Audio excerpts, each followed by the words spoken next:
नवे दोस्तों को यह पैगाम है, करो काम चंगा जे ते पढ़िया लिखा बंदा तो जरूर ही करे, क्योंकि तजर्बा ज़्यादा उदा बेहतर हो जाता। कोई दवाई टीका वगैरह बंदा खुद तक लैंदा, कोई नैट की इन्फॉर्मेशन ले लैंदा जी जी। ते डंकी शंकी लानी या मजदूरियां करनी ये बेहतर है काम।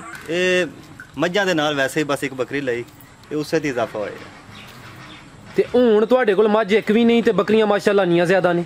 मझां सांभण नहीं होंदियां, नौकर नस जांदे ने ते जे इन्हां विच कोई बंदा चला भी जाए तो आपू खोल लीदियां ने। ये काम आसान है थोड़ा जिहा। वेल लंबाई लेंथ शेंथ जिहदी चंगी होवे ते कद काठ वाला जानवर लैन, लवी उम्र दा लैन, तो उहदे विच इक फायदा होवे दा। जिहड़ा बुढ़ा जानवर खरीदना उहदे च फायदा नहीं है। या ज़्यादा छोटे बच्चे इहदा हुण जिहड़ा जमदड़ा बच्चा जे जिन्हों 3 या 4 दिन का कह लो 12-15 हज़ार का सेल हो रहा, उसका कोई फायदा नहीं है। 1.5 लाख हर साल तकरीबन जानवर विक जाते हैं इन्हां 15 जानवरों में। अन्ने माल तू क्योंकि असं घर भी अपने भी रखने होंगे, 2-3 जानवर असं घर रखने होंगे। उन्हां दी किन्नी कीमत हुंदी है? तकरीबन 40,000 तो घट मैं अज तक बेचा नहीं है। ठीक है, यानी 2-3 कोई 1.5 लाख दे तुसी घर रखदे हो ते सेल किन्ने दे करदे हो? तकरीबन 2 लाख दा तकरीबन हो जाता है। अस्सलाम वालेकुम। वालेकुम सलाम। सर की हाल है? ठीक ठाक, शुक्र अल्लाह दा। जनाब दा की नाम है? हमायूं। हमायूं भाई किस इलाके तो तलक है? ये पिंड डमियान जे, तहसील खारियां ते जिला गुजरात। सर माशाअल्लाह तुसी बड़ा सोहना शौक करदे हो पे सोहने तुसी जानवर रखे ने। दोस्तां नूं ए दसो कि ਇਹ ਜਿਹੜਾ ਬੱਕਰੀਆਂ ਦਾ ਕਾਰੋਬਾਰ ਹੈ ਤੁਸੀਂ ਕਿੰਨੇ ਅਰਸੇ ਤੋਂ ਕਰਦੇ ਹੋ ਪਏ? ਇਹ ਅਸੀਂ ਸ਼ੌਕ ਕਰਨੇ ਆ ਤਕਰੀਬਨ ਸਾਨੂੰ 6 ਸਾਲ ਹੋ ਗਏ ਨੇ। ਠੀਕ ਹੈ, ਤੇ ਇਸ ਕੰਮ ਦਾ ਆਗਾਜ਼ ਤੁਸੀਂ ਕਿੰਜ ਕੀਤਾ ਸੀ? ਤੁਹਾਨੂੰ ਕਿੰਜ ਖਿਆਲ ਆਇਆ ਗੋਟ ਫਾਰਮਿੰਗ ਕਰਨ ਦਾ? ਇਹ ਮੱਝਾਂ ਦੇ ਨਾਲ ਵੈਸੇ ਹੀ ਬਸ ਇੱਕ ਬੱਕਰੀ ਲਈ ਇਹ ਉਸੇ ਦੀ ਇਜ਼ਾਫਾ ਹੋਇਆ। ਤੇ ਹੁਣ ਤੁਹਾਡੇ ਕੋਲ ਮੱਝ ਇੱਕ ਵੀ ਨਹੀਂ ਤੇ ਬੱਕਰੀਆਂ ਮਾਸ਼ਾਅੱਲਾ ਇੰਨੀਆਂ ਜ਼ਿਆਦਾ ਨੇ। ਮੱਝਾਂ ਸਾਂਭਣ ਨਹੀਂ ਹੁੰਦੀਆਂ, ਨੌਕਰ ਨਸ ਜਾਂਦੇ ਨੇ ਤੇ ਜੇ ਇਹਨਾਂ ਵਿੱਚ ਕੋਈ ਬੰਦਾ ਚਲਾ ਵੀ ਜਾਏ ਤੇ ਆਪੂ ਖੋਲ ਲੀਦੀਆਂ ਨੇ। ਇਹ ਕੰਮ ਆਸਾਨ ਹੈ ਥੋੜਾ ਜਿਹਾ। ਅੱਛਾ, ਯਾਨੀ ਕਿ ਉਹ ਜਿਹੜਾ ਮੱਝਾਂ ਦਾ ਕਾਰੋਬਾਰ ਹੈ ਉਹਦੇ ਤੇ ਜ਼ਿਆਦਾ ਮੁਲਾਜ਼ਮਾਂ ਤੇ ਇਨਹਸਾਰ ਕਰਨਾ ਪੈਂਦਾ ਹੈ। ਅਗਰ ਮੁਲਾਜ਼ਮ ਧੋਖਾ ਦੇਈਏ ਤੇ ਕੰਮ ਵੀ ਧੋਖਾ ਦੇਈ ਜਾਂਦਾ ਹੈ। ਠੀਕ ਹੈ, ਮਾਸ਼ਾਅੱਲਾ। ਤੇ ਸਰ ਤੁਹਾਡਾ ਫਿਰ 6 ਸਾਲ ਦਾ ਤਜਰਬਾ ਕਿਸ ਤਰ੍ਹਾਂ ਦਾ ਰਿਹਾ ਹੈ? ਇਹ ਜਿਹੜਾ ਬੱਕਰੀਆਂ ਦਾ ਕੰਮ ਹੈ ਤੁਸੀਂ 6 ਸਾਲ ਦੇ ਦੌਰਾਨ ਇਸ ਕੰਮ ਤੋਂ ਕੀ ਸਿੱਖਿਆ ਜਾਂ ਕੀ ਹਾਸਲ ਕੀਤਾ ਹੈ?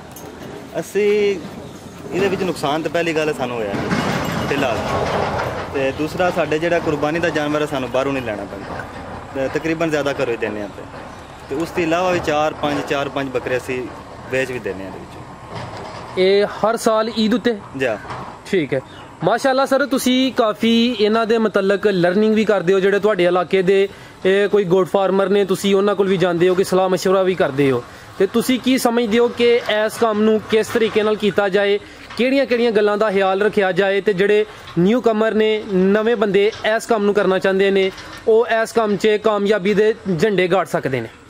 ਇਹ ਕੰਮ ਰਵਾਇਤੀ ਤਰੀਕੇ ਨਾਲ ਵੀ ਵਿੱਚ ਹੋਣਾ ਚਾਹੀਦਾ ਤੇ ਜਿਹੜਾ ਨਵਾਂ ਤਰੀਕਾ ਜਿਹੜਾ ਉਹਦੇ ਨਾਲ ਵੀ ਵਿੱਚ ਥੋੜਾ ਜਿਹਾ ਕੰਮ ਹੋਣਾ ਚਾਹੀਦਾ।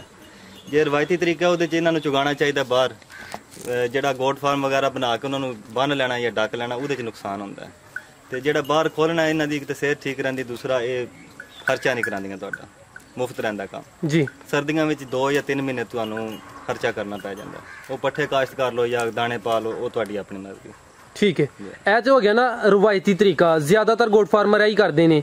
ਇਸ ਤੋਂ ਇਲਾਵਾ ਤੁਹਾਡੇ ਨਜ਼ਦੀਕ ਜਿਹੜੀ ਜਿੱਦਤ ਹੈ ਕੀ ਅਪਣਾਈ ਜਾਏ, ਮਜ਼ੀਦ ਕੀ ਜਦੀਦ ਕੀਤਾ ਜਾਏ ਕਿ ਇਸ ਕੰਮ ਤੋਂ ਜ਼ਿਆਦਾ ਨਫਾ ਲਿਆ ਜਾ ਸਕੇ? ਜਿੱਦਤ ਵਿੱਚ ਸ਼ੈੱਡ ਦਾ ਜਿਹੜਾ ਉਹ ਜਿੱਦਤ ਵਿੱਚ ਆ ਜਾਂਦਾ।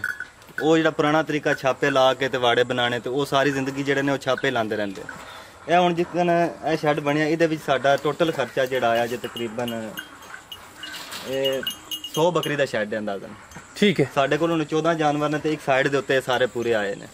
ਇਹਦੇ ਉੱਤੇ ਸਾਡਾ ਟੋਟਲ 17,000 ਰੁਪਏ ਖਰਚਾ ਆਇਆ। ਇਹ ਜਿਹੜੀ ਤੁਸੀਂ ਬਾੜ ਲਾਈ ਹੈ, ਇਹ ਜਾਲੀ ਇਸਤੇਮਾਲ ਕੀਤੀ ਹੈ ਲੋਹੇ ਦੀ ਅਦੇ ਤੇ? ਜੀ ਠੀਕ ਹੈ, ਇਹਦੇ ਤੇ 17,000 ਰੁਪਏ। ਬਾਕੀ ਜਿਹੜਾ ਇਹ ਸੈਟਅਪ ਬਣਿਆ ਇਹ ਪੁਰਾਣਾ ਮੱਝਾਂ ਵਗੈਰਾ ਦਾ ਹੀ ਬਣਿਆ, ਲੇਕਿਨ ਉਹਦੇ ਤੇ ਵੀ ਇਤਨਾ ਖਰਚਾ ਕਰਨ ਦੀ ਜ਼ਰੂਰਤ ਨਹੀਂ ਹੈ ਜੀ। ਬਾਂਸਾਂ ਦਾ ਸਿੰਪਲ ਸ਼ੈੱਡ ਵੀ ਤੁਸੀਂ ਬਣਾ ਸਕਦੇ ਹੋ। ਠੀਕ ਹੈ ਜੀ, ਯਾਨੀ ਕਿ 4 ਦੀਵਾਰੀ ਜਿਹੜੀ ਹੈ ਉਹ ਜਿਹੜੀ ਲੋਹੇ ਦੀ ਜਾਲੀ ਹੈ ਮਜ਼ਬੂਤ, ਉਹ ਇਸਤੇਮਾਲ ਕੀਤੀ ਜਾ ਸਕਦੀ। ਠੀਕ ਹੈ, ਉਹਦੇ ਵਿੱਚ ਜਾਨਵਰ ਥੋੜਾ ਸੌਖਾ ਰਹਿੰਦਾ, ਉਹਦੇ ਵਿੱਚ ਹਵਾ ਲੱਗਦੀ ਹੈ ਜੀ, ਤੋਂ ਪਿਛਾਵੇਂ ਆਪਣੀ ਮਰਜ਼ੀ ਨਾਲ ਜਾ ਸਕਦਾ। ਠੀਕ ਹੈ, ਤੇ ਜਿਹੜੇ ਬੰਦ ਸ਼ੈੱਡ ਨੇ ਉਹਨਾਂ 'ਚ ਗਰਮੀ ਜ਼ਿਆਦਾ ਹੁੰਦੀ ਹੈ। ਠੀਕ ਹੈ, ਇਹ ਸਰ ਮਾਸ਼ਾਅੱਲਾ ਜਿਹੜਾ ਸਾਹਮਣੇ ਸ਼ੈੱਡ ਨਜ਼ਰ ਆ ਰਿਹਾ, ਸਰਦੀਆਂ 'ਚ ਵੀ ਇਹ ਸ਼ੈੱਡ ਇਸਤੇਮਾਲ ਹੋਏਦਾ? ਨਹੀਂ, ਸਰਦੀਆਂ ਵਿੱਚ ਇਸ ਸਾਈਡ ਤੇ ਅੰਦਰ ਚੱਲੀਆਂ ਜਾਂਦੀਆਂ। ਇਹ ਸਾਹਮਣੇ? ਠੀਕ ਹੈ, ਇਹ ਜਿਹੜਾ ਸਾਹਮਣੇ ਸ਼ੈੱਡ ਨਜ਼ਰ ਆ ਰਿਹਾ ਇਹ ਕਿੰਨੇ ਕੁ ਮਰਲੇ 'ਚ ਵੇ ਜਾਂ ਦੀ ਲੰਬਾਈ ਤੇ ਚੌੜਾਈ ਕਿੰਨੀ ਹੈ? ਇਹ ਲੰਬਾਈ ਤਕਰੀਬਨ ਇਹਦੀ ਹੈ ਜੇ 55-60 ਫੁੱਟ। ਠੀਕ ਹੈ, ਤੇ ਚੌੜਾਈ ਦੇ ਵਿੱਚ ਇਸ ਸਾਈਡ ਦੀ 40 ਫੁੱਟ ਹੈ ਤੇ ਉਸ ਸਾਈਡ ਦੀ ਤਕਰੀਬਨ 17 16-17 ਫੁੱਟ 16-17 ਫੁੱਟ ਜੀ। ਠੀਕ ਹੈ। ਓਪਨ ਏਰੀਆ ਵੀ ਤੁਸੀਂ ਇਹਨਾਂ ਵਾਸਤੇ ਛੱਡਿਆ। ਇਹ ਜਿਹੜਾ ਓਪਨ ਏਰੀਆ ਸਾਹਮਣੇ ਨਜ਼ਰ ਆ ਰਿਹਾ ਇੱਧਰ, ਜੀ। ਇਹ ਕਿੰਨੇ ਕੁ ਮਰਲੇ ਵੇ? ਇਹ ਟੋਟਲ ਜਗ੍ਹਾ ਨੇ ਜਿਹੜੀ ਸਾਰੀ ਜੀ ਇਹ 1.5-2 ਮਰਲੇ ਹੋਵੇ ਜੀ। ਠੀਕ ਹੈ, ਜੀ। 1.5-2 ਮਰਲੇ। ਜੀ। ਤੇ ਸਰ ਅੱਗੂ ਸਰਦੀਆਂ ਆ ਰਹੀਆਂ ਨੇ, ਸਰਦੀਆਂ 'ਚ ਤੁਸੀਂ ਇਸ ਸ਼ੈਡ ਨੂੰ ਕਿੰਜ ਇਸਤੇਮਾਲ ਚ ਲਿਆਓਦੇ? ਕੋਈ ਤਰਪਾਲ ਚਾਦਰ ਵਗੈਰਾ ਇਸਤੇਮਾਲ ਕਰੋ ਦੇ? ਨਹੀਂ, ਸਰਦੀਆਂ ਵਿੱਚ ਜਿਹੜਾ ਇਹ ਏਰੀਆ ਨਾ ਇਹ ਸਿਰਫ ਦਿਨ ਵਾਸਤੇ ਹੈ। ਅੱਛਾ, ਜਿਹੜਾ ਘੰਟਾ ਜਾਂ ਅੱਧਾ ਘੰਟਾ ਛੇੜੂ ਨੇ ਰੈਸਟ ਕਰਨੀ ਹੈ ਜਾਂ ਵੈਸੇ ਉਂਝ ਡੱਕਣੀਆਂ ਨੇ ਤੁਸੀਂ, ਜਾਂ ਸਵੇਰ ਧੁੱਪ ਚੜ੍ਹਦਿਆਂ ਤਰੇਲ ਹੁੰਦੀ ਪੱਠਿਆਂ ਤੇ, ਜੀ ਇੱਥੇ ਧੁੱਪੇ ਡੱਕ ਦੋ ਇਹਨਾਂ ਨੂੰ, ਉਹ ਸਰਦੀਆਂ 'ਚ ਸਿਰਫ ਉਸੇ ਕੰਮ ਆਵੇਗਾ। ਠੀਕ ਹੈ। ਸਰਦੀਆਂ ਵਿੱਚ ਰਾਤ ਨੂੰ ਅੰਦਰ ਅੱਛਾ, ਇਹ ਜਿਹੜਾ ਸਾਹਮਣਾ ਸ਼ੈਡ ਹੈ ਬੰਦ ਸ਼ੈਡ ਬਣਿਆ ਉਹਦੇ 'ਚ ਜੀ, ਰਾਤ- ਬਿਹਤਰ ਹੋ ਗਿਆ ਸਰ। ਜੀ। ਤੇ ਸਰ ਤੁਸੀਂ ਇਹ ਜਿਹੜੀ ਬੱਕਰੀਆਂ ਦੀ ਨਸਲ ਰੱਖੀ ਏ, ਜੀ। ਇਹ ਨਸਲ ਦਾ ਕੀ ਨਾਮ ਏ ਤੇ ਇਸ ਨਸਲ ਦੀ ਕੀ ਖੂਬੀ ਏ, ਕੀ ਖਸੂਸੀਅਤ ਏ, ਇਹਦੇ 'ਚ ਕੀ ਵਾਧਾ ਹੈ? ਇਹਦਾ ਨਾਂ ਤੇ ਬੀਤਲ ਕਹਿੰਦੇ ਨੇ, ਦੇਸੀ ਬੀਤਲ ਦੇ ਗੁਜਰਾਤ ਦੀ ਨਸਲ ਹੈ। ਤੇ ਵਾਧਾ ਇਹਦੇ 'ਚ ਇਹ ਹੀ ਹੈ ਕਿ ਥੋੜੀ ਆਪਣੇ ਇਲਾਕੇ ਨਾਲ ਮਿਲੀ ਜੁਲੀ ਹੈ, ਬਿਮਾਰੀ ਨੂੰ ਘੱਟ ਆਉਂਦੀ ਹੈ ਤੇ ਥੋੜੀ ਸਖਤ ਜਾਨ ਹੁੰਦੀ ਹੈ, ਸਰਦੀ ਗਰਮੀ ਬਰਦਾਸ਼ਤ ਕਰਦੀ ਹੈ। ਠੀਕ ਹੈ। ਦੂਸਰਾ ਇਹਦੇ ਰੰਗ ਦੀ ਵਜ੍ਹਾ ਤੇ ਜਾਂ ਇਹਦੀ ਖੂਬਸੂਰਤੀ ਦੀ ਵਜ੍ਹਾ ਤੇ ਇਹਦੀ ਕੀਮਤ ਥੋੜੀ ਜਿਹੀ ਜ਼ਿਆਦਾ ਹੈ ਆਮ ਬੱਕਰੀਆਂ ਨਾਲੋਂ। ਯਾਨੀ ਮਾਰਕੀਟ ਅੱਛੀ ਹੈ ਇਹਦੀ? ਮਾਰਕੀਟ ਦੀ ਬਹੁਤ ਅੱਛੀ ਠੀਕ ਹੈ। ਜੀ। ਤੇ ਜਿਹੜੇ ਨਵੇਂ ਦੋਸਤ ਸਾਰੇ ਇਸ ਨਸਲ ਦੀ ਬੱਕਰੀ ਲੈਣਾ ਚਾਹੁੰਦੇ ਨੇ, ਮਾਸ਼ਾਅੱਲਾ ਤੁਹਾਡੇ ਕੋਲ ਕਾਫੀ ਤਜਰਬਾ ਹੈ, ਬੜੀਆਂ ਸੋਹਣੀਆਂ ਤੁਸੀਂ ਇਹ ਮਾਲੂਮਾਤ ਦੇ ਰਹੇ ਹੋ, ਉਹਨਾਂ ਨੂੰ ਕੋਈ ਚੰਦ ਐਸੀਆਂ ਗੱਲਾਂ ਦੱਸੋ ਕਿ ਉਹਨਾਂ ਨੂੰ ਜਾਨਵਰ ਅੱਛਾ ਮਿਲੇ ਤੇ ਮੁਨਾਸਬ ਕੀਮਤ ਵਿੱਚ ਮਿਲੇ। ਜਾਨਵਰ ਅੱਛਾ ਤੇ ਫਿਰ ਟੁਰ ਕੇ ਲੱਭਣਾ, ਇਹਦੀ ਤੇ ਮੰਡੀ ਨਹੀਂ ਲੱਗਦੀ ਹੈ ਕਿਉਂਕਿ ਇਹ ਨਸਲ ਦੀ ਬੱਕਰੀ ਮੰਡੀ 'ਚ ਬਹੁਤ ਘੱਟ ਮਿਲੇਗੀ। ਤੇ ਇਹ ਫਿਰ ਟੁਰ ਕੇ ਜਿਨ੍ਹਾਂ ਲੋਕਾਂ ਨੇ ਰੱਖੀਆਂ ਨੇ ਜ਼ਿਆਦਾ, ਉਹ ਜਾਂ ਸਾਡੇ ਨਾਲ ਰਾਬਤਾ ਕਰ ਲੈਣ, ਅਸੀਂ ਉਹਨਾਂ ਨੂੰ ਅੱਗੇ ਭੇਜ ਸਕਨੇ ਆ। ਠੀਕ ਹੈ। ਤੇ ਉਹਦੇ ਵਿੱਚ ਇਹ ਹੈ ਕਿ ਜਾਨਵਰ ਖੁਦ ਉਹ ਤੱਕ ਵੇਖ ਲੈਣ ਵੀ ਜਿਹੜਾ ਵੇਲ ਲੰਬਾਈ ਲੈਂਥ ਸ਼ੈਂਥ ਜਿਹਦੀ ਚੰਗੀ ਹੋਵੇ ਤੇ ਕੱਦ ਕਾਠ ਵਾਲਾ ਜਾਨਵਰ ਲੈਣ, ਲਵੀ ਉਮਰ ਦਾ ਲੈਣ। ਤੇ ਉਹਦੇ ਵਿੱਚ ਇਹ ਇੱਕ ਫਾਇਦਾ ਹੋਵੇਗਾ, ਜਿਹੜਾ ਬੁੱਢਾ ਜਾਨਵਰ ਖਰੀਦਣਾ ਉਹਦੇ 'ਚ ਫਾਇਦਾ ਨਹੀਂ ਹੈ। ਜਾਂ ਜ਼ਿਆਦਾ ਛੋਟੇ ਬੱਚੇ, ਇਹਦਾ ਹੁਣ ਜਿਹੜਾ ਜਮਦੜਾ ਬੱਚਾ ਜੇ ਜਿਹਨੂੰ 3 ਜਾਂ 4 ਦਿਨ ਦਾ ਕਹਿ ਲਓ, 12-15 ਹਜ਼ਾਰ ਦਾ ਸੇਲ ਹੋ ਰਿਹਾ, ਉਹਦਾ ਕੋਈ ਫਾਇਦਾ ਨਹੀਂ ਹੈ ਕਿਉਂਕਿ ਉਹਨੇ ਦੁੱਧ ਨਹੀਂ ਪੀਤੇ ਹੋਣਾ, ਉਹ ਕੱਦ ਨਹੀਂ ਬਣਾਏ ਦਾ, ਬਣੇਦਾ ਨਹੀਂ ਹੈ। ਠੀਕ ਹੈ। ਫਿਰ ਜਿਹੜਾ ਜਾਨਵਰ ਲੈਣਾ ਉਹਦੀ ਕਮ ਸੇ ਕਮ ਕਿੰਨੀ ਉਮਰ ਹੋਣੀ ਚਾਹੀਦੀ ਹੈ? ਕਮ ਸੇ ਕਮ ਉਹਦੀ 6 ਮਹੀਨੇ ਉਮਰ ਹੋਣੀ ਚਾਹੀਦੀ 6 ਮਾਹ, ਜੀ। ਯਾਨੀ ਕਿ ਉਹਨੇ ਮਾਂ ਦਾ ਦੁੱਧ ਵੀ ਪੀਤਾ ਹੋਵੇ। ਦੁੱਧ ਸ਼ੁੱਧ ਪੀਤੇ ਹੋਵੇ। ਠੀਕ ਹੈ। ਲੇਕਿਨ ਹਮਾਯੂ ਭਾਈ ਇੱਕ ਜਿਹੜਾ ਬੜਾ ਮਸਲਾ ਮਮੀ ਇਹ ਨੋਟ ਕੀਤਾ ਹੈ ਕਿ ਮਾਸ਼ਾਅੱਲਾ ਜਿਹੜੇ ਸਾਡੇ ਗੋਟ ਫਾਰਮਰ ਨੇ, ਆਜੜੀ ਨੇ, ਉਹਨਾਂ ਕੋਲ ਮਾਲ ਚੰਗਾ ਹੁੰਦਾ ਹੈ, ਲੇਕਿਨ ਫਰਜ਼ ਕੀਤਾ ਮੈਂ ਗਿਆ ਜਾਂ ਤੁਸੀਂ ਗਏ ਹੋ ਤੇ ਉਹ ਫਿਰ ਰੇਟ ਜਿਹੜਾ ਕਿ ਆਪਣੀ ਪਸੰਦ ਦਾ, ਆਪਣੀ ਮਨਮਾਨੀ ਦਾ ਮੰਗਦੇ ਨੇ। ਉਹਦਾ ਕੋਈ ਹੱਲ ਦੱਸੋ ਕਿ ਅਗਰ ਕੋਈ ਚੀਜ਼ ਪਸੰਦ ਆਈ ਜਾਂਦੀ ਉਹਦਾ ਫਿਰ ਰੇਟ ਹੀ ਬੜਾ ਮੰਗਿਆ ਜਾਂਦਾ ਹੈ। ਨਹੀਂ, ਸਾਰੇ ਬੰਦੇ ਇੱਕੋ ਜਿਹੇ ਤੇ ਨਹੀਂ ਹਨ, ਵਿੱਚ ਬੰਦੇ ਚੰਗੇ ਵੀ ਹੈ ਨੇ। ਅੱਛਾ। ਤੇ ਨਵਾਂ ਬੰਦਾ ਤੱਕ ਜਿਹੜੇ ਬੰਦੇ ਵਿੱਚ ਭੈੜੇ ਨੇ ਉਹ ਰੇਟ ਜ਼ਿਆਦਾ ਕਰਦੇ ਨੇ। ਆਮ ਹੁਣ ਬੱਕਰੀ ਦਾ ਰੇਟ, ਆਮ ਬੱਕਰੀ ਦਾ ਲੱਖ ਰੁਪਇਆ ਮੰਗਦੇ ਨੇ ਪਏ, ਲੇਕਿਨ ਲੱਖ ਦੀਆਂ ਵੀ ਨੇ, ਵਿੱਚ 2-2 ਲੱਖ ਦੀਆਂ ਵੀ ਨੇ।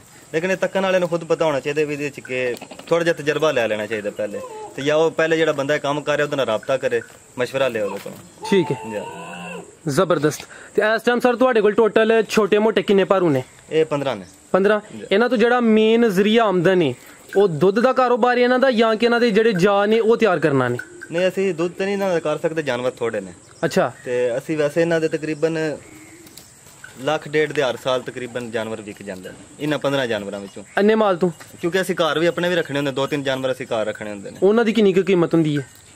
ਤਕਰੀਬਨ 40,000 ਦੀ ਘੱਟ ਮੈਂ ਅੱਜ ਤੱਕ ਵੇਚਿਆ ਨਹੀਂ ਹੈ। ਠੀਕ ਹੈ। ਯਾਨੀ 2-3 ਕੋਈ ਲੱਖ ਡੇਢ ਦੇ ਤੁਸੀਂ ਘਰ ਰੱਖਦੇ ਹੋ ਤੇ ਸੇਲ ਕਿੰਨੇ ਦੇ ਕਰਦੇ ਹੋ? ਤਕਰੀਬਨ 2 ਲੱਖ ਦਾ ਤਕਰੀਬਨ ਹੋ ਜਾਂਦਾ ਸੀ। ਠੀਕ ਹੈ, ਯਾਨੀ 3.5 ਲੱਖ ਸੇ ਤਾਂ ਤੁਸੀਂ ਪਹੁੰਚ ਜਾਂਦੇ ਹੋ ਸਾਲ ਦਾ। ਜੀ, ਜ਼ਬਰਦਸਤ ਹੋ ਗਿਆ। ਮਾਸ਼ਾਅੱਲਾ ਸਰ, ਤੁਸੀਂ ਕਾਫੀ ਮਾਲੂਮਾਤ ਦਿੱਤੀਆਂ ਨੇ। ਆਖਰੀ ਸਵਾਲ ਹੈ, ਇਹਨਾਂ ਦੀ ਜਿਹੜੀ ਖੁਰਾਕ ਹੈ, ਇਹਨਾਂ ਦੀ ਜਿਹੜੀ ਦੇਖਭਾਲ ਹੈ, ਉਹ ਕਿਸ ਤਰ੍ਹਾਂ ਕੀਤੀ ਜਾਂਦੀ ਹੈ? ਇਹਨਾਂ ਦੀ ਖੁਰਾਕ ਗਰਮੀਆਂ ਵਿੱਚ ਜਿਹੜਾ ਜੇ ਜ਼ਿਆਦਾ ਬਾਹਰ ਖੁਸ਼ ਹੋ ਕੇ ਚੁਗਦੀਆਂ ਨੇ, ਤੇ ਸਰਦੀਆਂ ਦੇ ਵਿੱਚ ਜਿਹੜਾ ਉਹ ਇਹਨਾਂ ਵਾਸਤੇ ਮੈਂ ਜਿਹੜਾ ਅੰਦਾਜ਼ਾ ਲਾਇਆ ਬਰਸਨ ਲੂਸਣ ਤੇ ਇਹ ਜ਼ਿਆਦਾ ਬਿਹਤਰ ਰਹਿੰਦਾ ਹੈ। ਠੀਕ ਹੈ ਜੀ। ਉਹ ਵੀ ਵੱਢ ਕੇ ਨਹੀਂ ਪਾਣਾ, ਖੁੱਲੀਆਂ ਛੱਡ ਕੇ ਚਾਰਨੀਆਂ ਨੇ। ਵੱਢ ਕੇ ਕਿਉਂ ਨਹੀਂ ਪਾਣਾ? ਵੱਢ ਕੇ ਉਹ ਇੱਕ ਤੇ ਖਾਣ ਦੀਆਂ ਸਾਰਾ ਪੂਰੀ ਜਿਕਨ ਟਹਿਣੀ ਹੁੰਦੀ ਉਹ ਸਾਰੀਆਂ ਖਾਣ ਦੀਆਂ, ਉਹਦੇ ਨਾਲ ਇਹਨਾਂ ਦੇ ਪੇਟ 'ਚ ਗੈਸ ਬਣ ਜਾਂਦੀ, ਅਫਰਾਵਾ ਆ ਜਾਂਦਾ, ਮਰ ਜਾਂਦੀਆਂ ਨੇ। ਤੇ ਜਿਹੜੀਆਂ ਖੁਦ ਚੁਗਣ ਦੀਆਂ ਉਹ ਸਿਰਫ ਉੱਤੋਂ ਕਹਿ ਲਓ ਕਿ ਪੱਤੇ ਲਾਣ ਦੀਆਂ ਉੱਤੋਂ, ਉਹਦੇ ਨਾਲ ਇਹਨਾਂ ਬਿਮਾਰੀ ਨਹੀਂ ਆਉਂਦੀ ਹੈ ਪੇਟ ਦੀ। ਜ਼ਬਰਦਸਤ, ਬੜੀ ਸਾਰੀ ਅੱਛੀ ਇਨਫੋਰਮੇਸ਼ਨ ਤੁਸੀਂ ਦੂਸਰਾ ਇਹ ਉਹਦੇ ਵਿੱਚ ਇਹ ਹੈ ਕਿ ਉਹ ਜ਼ਾਇਆ ਨਹੀਂ ਹੁੰਦਾ।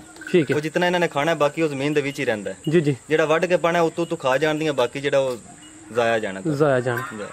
ਤੇ ਸਰ ਨਵੇਂ ਦੋਸਤਾਂ ਨੂੰ ਤੁਸੀਂ ਕੀ ਕੋਈ ਪੈਗਾਮ ਦਵੋਗੇ? ਨਵੇਂ ਦੋਸਤਾਂ ਨੂੰ ਇਹ ਪੈਗਾਮ ਹੈ, ਕਰੋ ਕੰਮ ਚੰਗਾ ਜੇ, ਤੇ ਪੜ੍ਹਿਆ ਲਿਖਿਆ ਬੰਦਾ ਤੇ ਜ਼ਰੂਰ ਹੀ ਕਰੇ ਕਿਉਂਕਿ ਤਜਰਬਾ ਜ਼ਿਆਦਾ ਉਹਦਾ ਬਿਹਤਰ ਹੋ ਜਾਂਦਾ। ਕੋਈ ਦਵਾਈ ਟੀਕਾ ਵਗੈਰਾ ਬੰਦਾ ਖੁਦ ਤੱਕ ਲੈਂਦਾ, ਕੋਈ ਨੈਟ ਤੇ ਇਨਫੋਰਮੇਸ਼ਨ ਲੈ ਲੈਂਦਾ। ਜੀ ਜੀ। ਤੇ ਇਹ ਡੰਕੀ ਸ਼ੰਕੀ ਲਾਣੀ ਜਾਂ ਮਜ਼ਦੂਰੀਆਂ ਕਰਨੀਆਂ ਇਹਦੇ ਤੇ ਬਿਹਤਰ ਹੈ ਕੰਮ।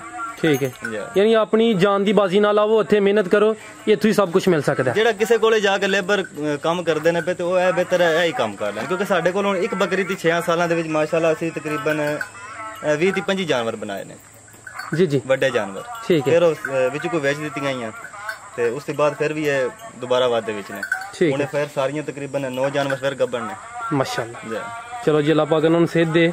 ਸਰ ਤੁਸੀਂ ਬੜੀ ਅੱਛੀ ਇਨਫੋਰਮੇਸ਼ਨ ਦਿੱਤੀ ਹੈ, ਤੇ ਜਿਹੜੇ ਦੋਸਤ ਜਨਾਬ ਨਾਲ ਰਾਬਤਾ ਕਰਨਾ ਚਾਹੁੰਦੇ ਨੇ, ਕੋਈ ਜਾਨਵਰ ਲੈਣਾ ਚਾਹੁੰਦੇ ਨੇ ਜਾਂ ਕੋਈ ਮਾਲੂਮਾਤ ਲੈਣਾ ਚਾਹੁੰਦੇ ਨੇ, ਭਾਈ ਹਰਾਂ ਦਾ ਰਾਬਤਾ ਨੰਬਰ WhatsApp ਵਾਲਾ 0300 54 87 227। ਠੀਕ ਹੈ ਸਰ, ਬਹੁਤ ਸ਼ੁਕਰੀਆ ਜੀ, ਤੁਸੀਂ ਆਪਣਾ ਕੀਮਤੀ ਵਕਤ ਦਿੱਤਾ ਹੈ, ਬੜੀ ਵਧੀਆ ਮਾਲੂਮਾਤ ਦਿੱਤੀ ਹੈ। ਅੱਲਾਹ ਪਾਕ ਤੁਹਾਡੇ ਕਾਰੋਬਾਰ 'ਚ ਵੀ ਮਜ਼ੀਦ ਇਜ਼ਾਫਾ ਅਤਾ ਫਰਮਾਨ। ਅੱਲਾਹ ਹਾਫਿਜ਼।